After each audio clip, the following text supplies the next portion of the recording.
खामोशी से वापस हो लिया। बाहर आकर राजा ने रानी से पूछा कि जन्नार जादूगर का कमरा कहाँ है। रानी ने राजा को अपने पीछे आने का इशारा किया। 3 कमरे छोड़कर रानी ने कमरे की तरफ इशारा किया। फिर वो तीनों उस कमरे में दाखिल हो गए। कमरे में एक बड़ी सी मसंद पर जन्नार जादूगर सोया हुआ था। मसंद पर शराब की बोतल और गिलास भी पड़ा था। राजा धीरे से आगे बढ़ा और भाले को जोर से जन्नार जादूगर के सिर के ऊपर मौजूद 3 खोपड़ियों के आर पार कर दिया। भाला लगते ही खोपड़ियां टुकड़े टुकड़े हो गई।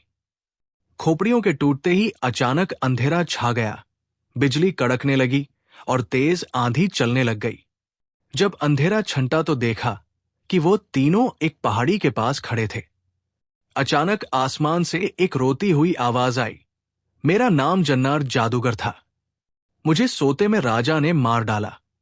इसके बाद आवाज आना बंद हो गई। राजा ने मुंह में हाथ डालकर सीटी मारी तो दूर घास चरते हुए उनके घोड़े हिनहिनाने लगे और दौड़ते हुए उनके पास आ गए और राजा के शरीर से अपना मुंह रगड़ने लगे। तुम्हारा बहुत बहुत धन्यवाद मनमोती मैना। सफलता का श्रेय तो तुम्हारे सिर जाता है, जिसकी वजह से हम कामयाब हुए। राजा ने मनमोती मैना से बात करते हुए कहा। मैना ने कहा, शुक्रिया मेरा नहीं, अपनी महारानी का अदा कीजिए जिसने जन्नार जादूगर को मूर्ख बनाए रखा। और फिर सब हंस पड़े। अब मैं अपने देश जाती हूं। काफी दिन हो गए घर से निकले। अब मुझे इजाजत दीजिए, मेरे मां बाप मेरा इंतजार कर रहे होंगे। मैना ने उनसे कहा।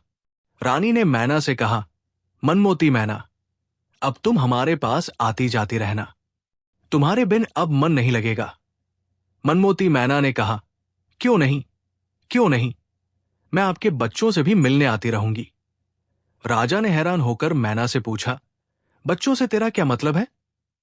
मनमोती मैना ने कहा, मुझे बुजुर्ग बाबा ने बताया था कि राजा के यहां 2 जुड़वा बच्चे पैदा होंगे, एक बेटा और एक बेटी। मैंने तो उनके नाम तक सोच लिए हैं। मैना ने राजा को बताया।